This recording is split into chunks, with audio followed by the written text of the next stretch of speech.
السلام علیکم۔ آج جمعرات ہے، جون کی 2 تاریخ۔ پاکستان میں سر شام کے 7، بھارت میں 7:30 اور یہاں ہمارے اسٹوڈیوز کی گھڑیوں میں صبح کے 10 بج رہے ہیں۔ وائس آف امریکہ واشنگٹن کی اردو سروس سے میں ہوں خالد حمید، خبروں کے ایک بلیٹن کے ساتھ۔ یوکرین کے صدر ولادیمیر زیلنسکی نے جمعرات کے روز کہا ہے کہ روسی افواج نے یوکرین کے 20% علاقے پر قبضہ کر لیا ہے، جبکہ جنگی محاذ 1000 کلومیٹر سے زیادہ رقبے پر پھیلا ہوا ہے۔ زیلنسکی نے کہا کہ ان کا ملک اس تمام مدد پر شکر گزار ہے جو فراہم کی گئی، لیکن اتحادیوں کو یوکرین کے لیے ہتھیاروں کی فراہمی میں تیزی لانے کی ضرورت ہے۔ خبر رساں ادارے رائٹرز کی خبر کے مطابق مشرقی یوکرین سے موصول ہونے والی اطلاعات میں بتایا گیا ہے کہ روسی فوج کی جانب سے شدید گولہ باری جاری ہے۔ ادھر یوکرین کے جنرل اسٹاف نے اس بات کی تصدیق کی ہے کہ روسی افواج نے سیورو دونیتسک شہر کے شمال، جنوب اور مشرقی اضلاع پر گولہ باری جاری رکھی ہوئی ہے، جہاں گھمسان کی لڑائی ہو رہی ہے۔ اگر روس اس شہر پر قبضہ کر لیتا ہے اور سیورو دونیتسک نہر کے مغربی کنارے اور لائسنس کے چھوٹے شہر پر قابض ہو جاتا ہے تو درحقیقت وہ لوہانسک پر قبضہ جما لے گا۔ ڈونباس کے 2 صوبوں کو ماسکو علیحدگی پسندوں کا علاقہ قرار دیتا ہے اور بتایا جاتا ہے کہ صدر ولادیمیر پوٹن کی لڑائی کا اصل مقصد یہی معلوم ہوتا ہے۔ اسی اثنا میں امریکہ کے صدر جو بائیڈن نے اعلان کیا ہے کہ امریکہ یوکرین کو $700 ملین کا مزید جدید راکٹ سسٹم اور گولہ باری کا پیکج فراہم کر رہا ہے، کیونکہ روسی حملے چوتھے مہینے میں داخل ہو رہے ہیں۔ ادھر وائٹ ہاؤس کے حکام کا کہنا ہے کہ یوکرین نے ان راکٹوں کو روسی علاقے پر فائر نہ کرنے کا عہد کیا ہے۔ بائیڈن نے بدھ کے روز ایک بیان میں کہا کہ یہ نیا پیکج انہیں نئی صلاحیتوں اور جدید ہتھیاروں سے لیس کرے گا۔ ہم یوکرین کی آزادی کی لڑائی کی حمایت کے لیے تاریخی مدد فراہم کرنے میں دنیا کی قیادت کرتے رہیں گے۔ امریکی انتظامیہ کے حکام کا کہنا ہے کہ ہتھیاروں کا یہ نیا پیکج یوکرین کے مشرق میں جاری تنازع کے موجودہ مرحلے کی ضروریات کے عین مطابق ہے۔ بدھ کے روز واشنگٹن میں وزیر خارجہ اینٹنی بلنکن کے ساتھ گفتگو کرتے ہوئے نیٹو کے سیکرٹری جنرل یانس اسٹالٹنبرگ نے کہا کہ یہ واضح نہیں ہے کہ یہ تنازع کب اور کیسے ختم ہوگا، لیکن وہ چاہتے ہیں کہ جب امن مذاکرات ہوں تو نیٹو یوکرین کو ایک مضبوط پوزیشن میں دیکھنا چاہتا ہے۔ بلنکن نے کہا کہ روس تنازع کو کم کرنے یا روکنے کی طاقت رکھتا ہے۔ ان کا کہنا تھا کہ یہ روسی ہے جو یوکرین پر حملہ کر رہا ہے۔ انہوں نے کہا کہ کشیدگی سے بچنے کا بہترین طریقہ یہ ہے کہ روس جارحیت اور اس جنگ کو روکے جو اس نے شروع کی تھی۔ ان کا کہنا تھا کہ روس مکمل طور پر ایسا کرنے کی طاقت میں ہے۔ ادھر روس کے وزیر خارجہ سرگئی لیوروف نے خبردار کیا کہ یوکرین کو راکٹ لانچروں کی فراہمی سے تنازع کے پھیلنے کا خطرہ بڑھ جائے گا۔ انہوں نے یوکرین کی طرف سے اپنے مغربی اتحادیوں سے ہتھیاروں کے لیے دباؤ کو مغرب میں لڑائی میں راغب کرنے کے لیے براہ راست اشتعال انگیزی قرار دیا۔ روسی وزارت دفاع نے کہا ہے کہ روس کی جوہری افواج ماسکو کے شمال مشرق میں واقع صوبے ایوانوا میں ہائپر سونک زرکون میزائل کے تجربات کر رہی ہیں۔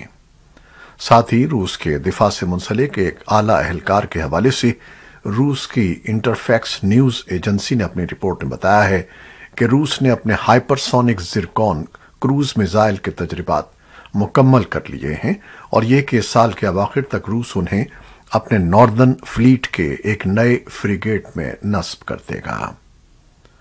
رائٹرز کی اس رپورٹ میں مزید تفصیلات نہیں بتائی گئیں۔ ایسے میں جبکہ یوکرین پر حملے کی پاداش میں بیشتر دنیا نے روسی اداروں اور صدر ولادیمیر پوٹن کے اتحادیوں کے خلاف بے شمار تعزیرات عائد کر رکھی ہیں، متحدہ عرب امارات یہ تعزیرات عائد کرنے والے ملکوں میں شامل نہیں ہے، بلکہ امارات میں شامل 7 ریاستوں نے روسیوں کو پناہ دے رکھی ہے۔ ان روسیوں کو بھی جو اپنے ملک کے مستقبل سے مایوس ہیں، اور ان کو بھی جو دولت مند ہیں اور مغربی ممالک کی جانب سے تعزیرات پر پریشان ہیں۔ متحدہ عرب امارات جنگ پر نکتہ چینی سے گریز کرتی ہے اور اس کے بیانات میں اس جنگ کو اب بھی یوکرین کا بحران بتایا جاتا ہے، اور اسی حوالے سے جب امارات میں شامل ایک ریاست راس الخیمہ کے ساحل پر لنگر انداز ایک دولت مند روسی کی بہت بڑی تفریحی کشتی یا یاٹ اس جنگ میں امارت کی غیر جانبداری کو ظاہر کرتی ہے۔ راس الخیمہ کے حکام نے اس کشتی کی موجودگی پر تبصرے کا کوئی جواب نہیں دیا، اور متحدہ عرب امارات کی وزارت خارجہ نے بھی اس حوالے سے سوالات کا کوئی جواب نہیں دیا۔ لیکن ایک بیان میں اے پی کو بتایا گیا ہے کہ وہ عالمی مالیاتی نظام کی یکجہتی کے تحفظ کے کام میں اپنے رول کو انتہائی سنجیدگی سے ادا کرتے ہیں۔ امریکی ریاست اوکلاہوما میں بدھ کے روز ایک ہسپتال کی عمارت میں فائرنگ کے واقعے میں پولیس کے مطابق اب تک 4 افراد ہلاک ہو چکے ہیں۔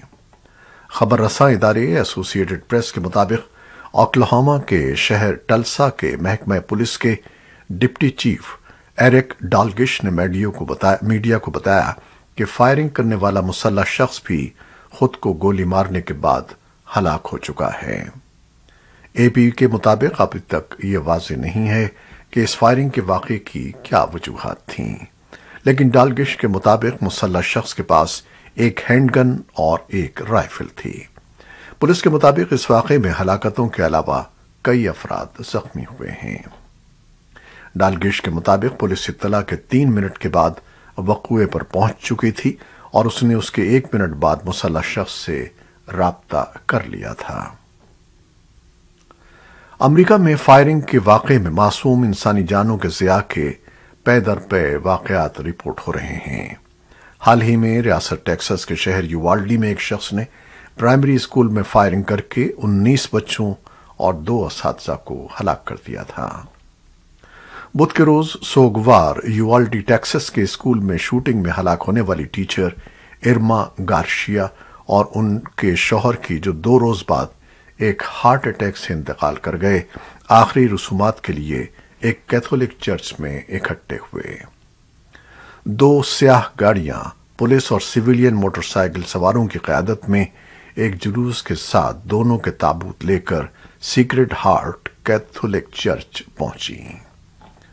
آرچ بشپ گستافو گارشیا سیلر نے ارما گارشیا کو خراج عقیدت پیش کرتے ہوئے کہا کہ تم نے جو کچھ کیا وہ اپنے بچوں کے ساتھ بھی ایسا ہی کرتی، تم نے اپنی آخری سانس تک ان کی حفاظت کی۔ لوگ پوری سروس کے دوران روتے رہے۔ صدر جو بائیڈن سعودی عرب کا دورہ کرنے کا ارادہ رکھتے ہیں، ایک ایسا دورہ جس میں ممکنہ طور پر سعودی ولی عہد شہزادے ان کے سامنے ہوں گے جنہیں وہ کبھی ایک قاتل قرار دے چکے تھے۔ وائٹ ہاؤس صدر بائیڈن کے سعودی عرب کے دورے پر غور کر رہا ہے، جس میں وائٹ ہاؤس کی منصوبہ بندی سے واقف شخص نے اپنا نام ظاہر نہ کرنے کی شرط پر بتایا کہ خلیج کی تعاون کونسل کے ممالک کے ساتھ ساتھ مصر، عراق اور اردن کے سربراہان کا اجلاس بھی شامل ہوگا۔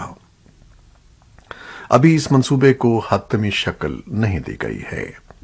بائیڈن اور شہزادہ محمد بن سلمان کے درمیان ہونے والی ملاقات امریکی پیٹرول کے صارفین کے لیے کچھ ریلیف کی امید فراہم کر سکتی ہے، جو عالمی سطح پر تیل کی سپلائی کی وجہ سے قیمتوں میں اضافہ کر رہے ہیں۔ وائٹ ہاؤس کی پریس سیکریٹری کرین ژان پیئر نے بدھ کے روز اس بارے میں تبصرہ کرنے سے انکار کر دیا کہ آیا بائیڈن سعودی عرب کا دورہ کریں گے۔ توقع ہے کہ بائیڈن جون کے آخر میں یورپ کا دورہ کریں گے۔ وہ شہزادہ محمد بن سلمان، سعودی شاہ سلمان اور دیگر رہنماؤں سے ملاقات کے لیے سعودی عرب میں رک سکتے ہیں۔ سویڈن اور فن لینڈ کو نیٹو میں شامل کرنے کی کوشش بدستور تعطل کا شکار ہے، جبکہ ترک صدر رجب طیب اردوان نے زور دیا ہے کہ ان کا ملک اتحاد کی ایک توسیع کو ویٹو کرنے کے لیے اپنا اختیار استعمال کرے گا۔ اس مسئلے پر اپنے کھلے تبصرے میں اردوان نے دعویٰ کیا کہ ان کی حکومت کے کچھ مخالف گروپس کو